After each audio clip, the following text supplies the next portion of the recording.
Hey guys, it's Emily. Welcome back to Bite-Sized Book of Mormon. I'm glad to have you with me. So if you've never been here before, this is just a podcast where I read through one chapter of the Book of Mormon each episode, and I give a little bit of context, a little bit of insights, a little bit of good times, so stick around. So if you remember last episode, we read 3 Nephi 13, which is Jesus Christ giving more of basically the Sermon on the Mount. He's just giving the biblical account to the Nephites, which is awesome because the Nephites are still God's people. They still need the same commandments and the same gospel, and so he's giving them the same commandments and the same gospel, which is very cool. And kind of the theme of last chapter, it had the verses about the Lord's Prayer, it had the verses about not disfiguring your face as you fast, and doing your alms in secret and praying in secret and fasting subtly and humbly, and so the theme here was kind of adding a dimension of intentionality and a dimension of humility to your worship. So yes, you should pray, but you shouldn't pray to be seen of men. You shouldn't pray for other people to say, wow, they're such a good Christian, You should pray to God so that he can hear you and so that you can connect and become closer to God and submit your will to his, basically. That's what the Lord's Prayer teaches. And you also shouldn't, fast and disfigure your face and going, oh no, fasting is so hard. I'm such a good Christian for fasting for so long, because that's really not helpful. And God cares basically why we do things and with what mindset and intentionality we do things. And that's kind of what this last episode was saying. So if you want to go back and listen to that episode, go ahead. It's a very good one. I love the words of Jesus Christ. But yeah, I think without further ado, let's continue Jesus' words in 3 Nephi chapter 14.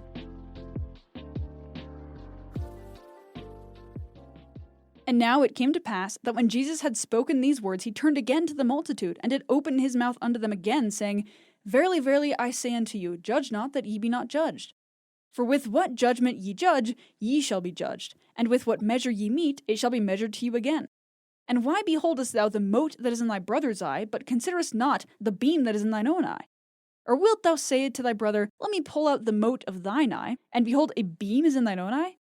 Thou hypocrite, first cast the beam out of thine own eye, and then shalt thou see clearly to cast the mote out of thy brother's eye.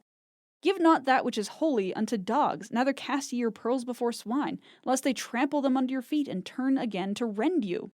So this is a fun kind of intro. Judge not that ye be not judged, and the whole mote and the beam thing. I love it when Christ uses hyperbole, and this is well and truly hyperbole. God is using this crazy analogy to make a point. Obviously, there is no one who has literally had a beam in their eye. A beam of wood is huge. And so it's a fun hyperbole, and it teaches us a lot about, what it means to ensure that we are good and righteous and clean on the inside before we try and judge others. And again, if you listened to last episode, you'll remember that I said something about how, well, as humans, we can't really judge as righteously as God can, if at all, actually. I would argue that we really can't judge righteously because we don't have all the information. We cannot, in fact, have all the information about a person to actually judge them righteously and in their wholeness. God can, because he has every bit of information about this person. He understands their heart, their intentions, their previous actions, what they've been through, everything, all the context. We just can't have that for anybody. Even the people we know really well. We just don't have all that information. And so that's why it says in verse 1, judge not, that ye be not judged.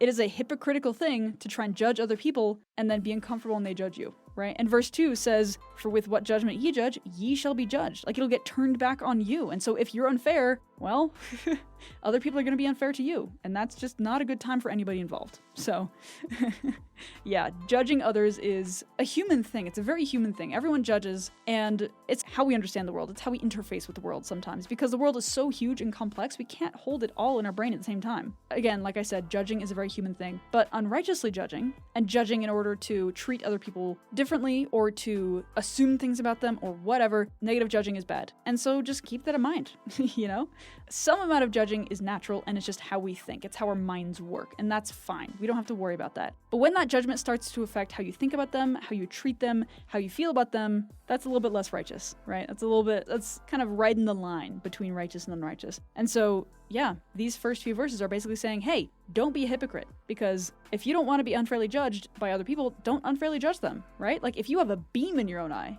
and you aren't even aware of it, and you point out someone else's moat, like, what?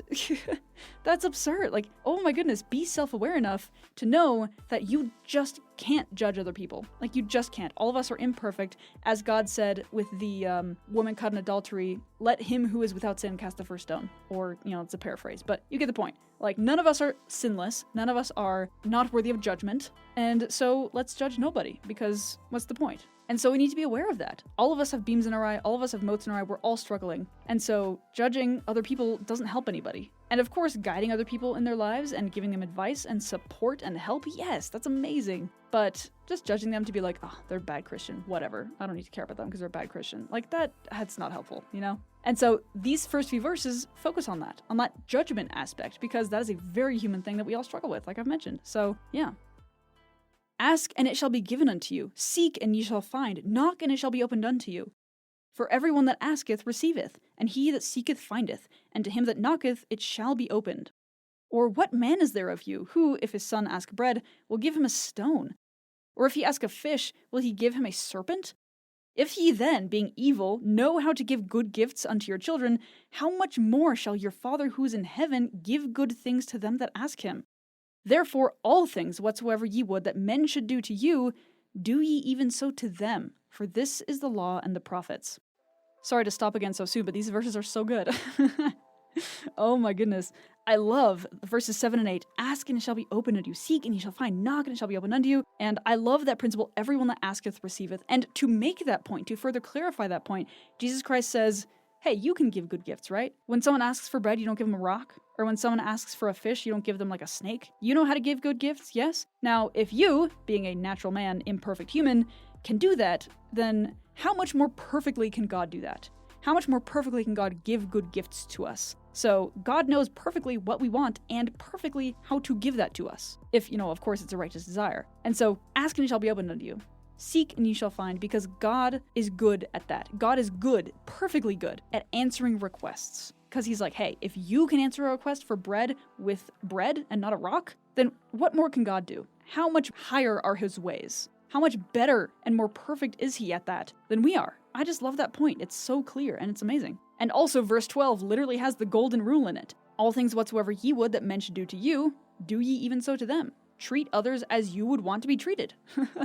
That is such a basic golden rule. I had that on the wall of all of my elementary school classrooms because it's such a basic way of human respect and treating each other. And I love that is found in the Bible. That's the coolest rule ever. I love that rule. It leads to such amazing respect in all your interactions. And it's the best. If I want to be respected, I'm gonna respect that person. Or if I want to be treated nicely, I'm gonna treat other people nicely. That's just how things go. If I want to be disrespected, I don't know, I'm weird. Anyways, I just think that's a cool rule. It's a very, very good, short way to say something so important, Enter ye in at the strait gate, for wide is the gate, and broad is the way which leadeth to destruction, and many there be who go in thereat. Because strait is the gate, and narrow is the way which leadeth unto life, and few there be that find it. Beware of false prophets, who come to you in sheep's clothing, but inwardly they are ravening wolves. Ye shall know them by their fruits. Do men gather grapes of thorns, or figs of thistles? Even so every good tree bringeth forth good fruit, but a corrupt tree bringeth forth evil fruit. A good tree cannot bring forth evil fruit, neither a corrupt tree bring forth good fruit. Every tree that bringeth not forth good fruit is hewn down and cast into the fire. Wherefore, by their fruits ye shall know them. Not every one that saith unto me, Lord, Lord, shall enter into the kingdom of heaven, but he that doeth the will of my Father who is in heaven. Many will say to me in that day, Lord, Lord, have we not prophesied in thy name, and in thy name have cast out devils, and in thy name done many wonderful works? And then I will profess unto them, I never knew you. Depart from me, ye that work iniquity. Therefore whoso heareth these sayings of mine, and doeth them, I will liken him unto a wise man, who built his house upon a rock. And the rain descended, and the floods came, and the winds blew, and beat upon that house, and it fell not, for it was founded upon a rock. And every one that heareth these sayings of mine, and doeth them not, shall be likened unto a foolish man, who built his house upon the sand.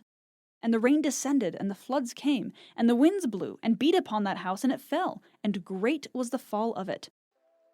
I love the wise man and the foolish man analogy. It's amazing. Also, the primary song associated with it is drilled into my soul forever, and it's amazing.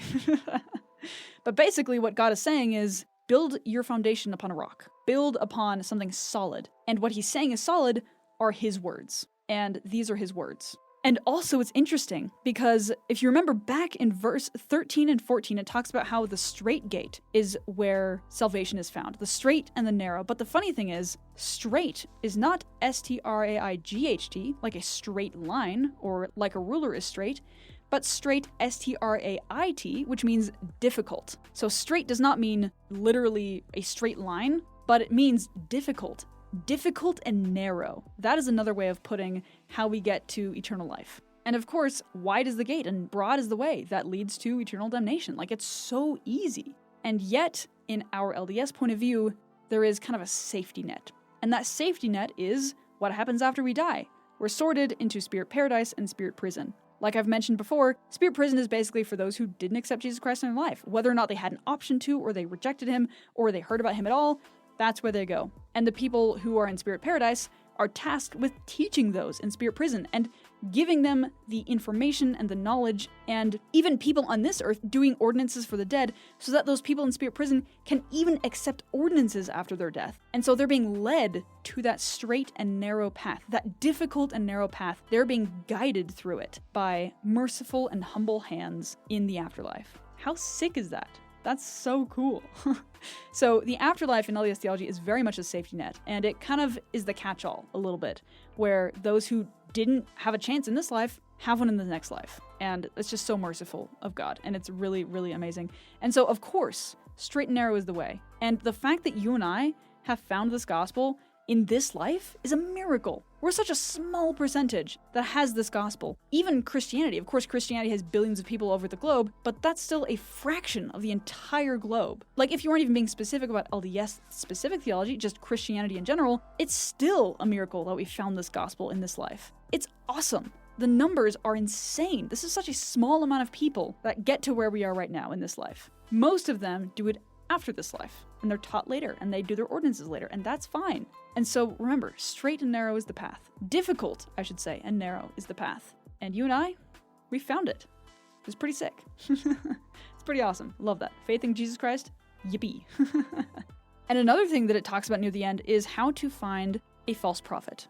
And basically he says, by their fruits shall you know them. A good tree cannot produce bad fruit, and a bad tree cannot produce good fruit. And so you really can't be deceived if you look at the fruits of any prophet's actions. You can't be deceived about whether or not they're a prophet. And many people use this to measure Joseph Smith against. They use that to see, well, was he a prophet? Was he a false prophet? Or were his fruits really good? And from my perspective, his fruits were translating a book that brought people to Jesus Christ, founding a church that brought people to Jesus Christ, and finding revelations from Jesus Christ, all in all, bringing people to Christ. The Book of Mormon is so much, almost more Christ-centered than the Bible itself, because there are references to the Lord or God or Christ so much more than there are per verse in the Bible. Proportionally more. Yeah, he just produced a book. And of course, I don't think he wrote it, I think he translated it, but either way, he produced a book that is so extremely Christ-like. It has brought millions of people to Jesus Christ. And that is amazing. And so I would argue that Joseph Smith's fruits are pretty good. Now, he was an imperfect person. Of course he was an imperfect person, because we all are. And prophets aren't infallible. They're people, which is fine, you know? And so not everything about Joseph Smith's life has to be perfect and rosy for him to be a prophet. And ultimately, if you zoom out, his fruits are good. And remember, a bad tree cannot produce good fruit. Therefore, Joseph Smith is not, as you might put it, a bad tree. That is why I believe him, because his church is so Christ-centered and so cool, and I love his theology. Anyways, we're kind of getting off track. And then, like I've already touched on, the chapter ends with the parable of the wise man and the foolish man. Those who follow God's words and base their foundation on them, they are wise. And when the storms come and their faith is tested, they will not fall. But those who base their testimony and their life on things that aren't the words of God, well, their house isn't going to last so well. Anyways, I just love that allegory because little Ellie would definitely just envision the goofiest little houses, like cartoon houses that were falling over or staying strong in that storm, and I just think that's great. Little Ellie had a great imagination. So the standout verse is going to be verse 11, which says, "If ye then, being evil, know how to give good gifts unto your children, how much more shall your Father who is in heaven give good things to them that ask him?" I love it when prophets, and this happens in Mosiah, if I remember correctly, use us as kind of a yardstick to measure God against, right? And kind of using that as a reference point of like, hey, if you can do this, and if you can do it in a way that is good and passable, like you give your son bread when he asks for bread instead of a rock, like you know how to give someone bread, if you can do that, and God is perfect, and he gives you a gift, how much more perfect is that gift? How much more perfect is he at giving you that gift? Using our life and our experiences as reference for how God works is such an amazing way to create perspective, right? It's very easy to be like, yeah, God's perfect, God's in heaven, God knows everything, whatever. But when you say, hey, you can give a good gift, right? The person goes, yeah. And you go, well, if God's perfect, how much more perfect are his gifts than yours? If your gifts are pretty dang good, like if you got your cousin like a speaker system that they really wanted one year and they were like super jazzed about it, like that's a good gift. If you can do that, and you're a human being, completely imperfect, and God is perfect, then how much better is he at that thing than you are? How much better? That hypothetical question kind of gets our gears turning in our head about like, oh yeah, he really is that amazing. Because, again, sometimes it's hard to envision the perfection of God because it's so unrelatable to us. It's so far from us. But again, if you use our experiences as a reference point, then it makes God's glory that much more miraculous and that much more beautiful. And so that's why I love that verse, because it puts into sharp contrast just how good he is at giving gifts and how good he is at giving to people that ask and answering the door for those who knock. We are, of course, imperfect reference points for God, but it is a reference point nonetheless that can give us a little bit of perspective on the glory and perfection and beauty of God. So yeah, that is the episode for today. I hope you enjoyed. This is definitely a good chapter. Of course, it is a good chapter. More Jesus, right? And so yeah, I hope you enjoyed. Look forward to it again next chapter because Jesus Christ is all the way until chapter 26 when he leaves. So we still have quite a few more chapters to read. So anyways, yeah, just one thing I want to let you know about. There's my link tree down in the show notes where you can access everything. You can access the Book of Mormon online for free, either a webpage or an app. You can highlight, create study plans, and read it for yourself, which is a very good thing to do. You can also find my Instagram and my YouTube if you want to find some more Book of Mormon dork content, because that is exactly what it is. You can also donate to me if you find this as a really helpful resource. I do this for fun in my spare time, so that'd be greatly appreciated. And finally, you can access my Substack. So if you want to get some Book of Mormon insight articles into your inbox every once in a while, you can go ahead and subscribe to that, or just read my articles that I've already posted. So yeah, that is all I've got for you today. I'm so glad that you're here and listening and reading the Book of Mormon with me. So yeah, I'll talk to you later. Bye.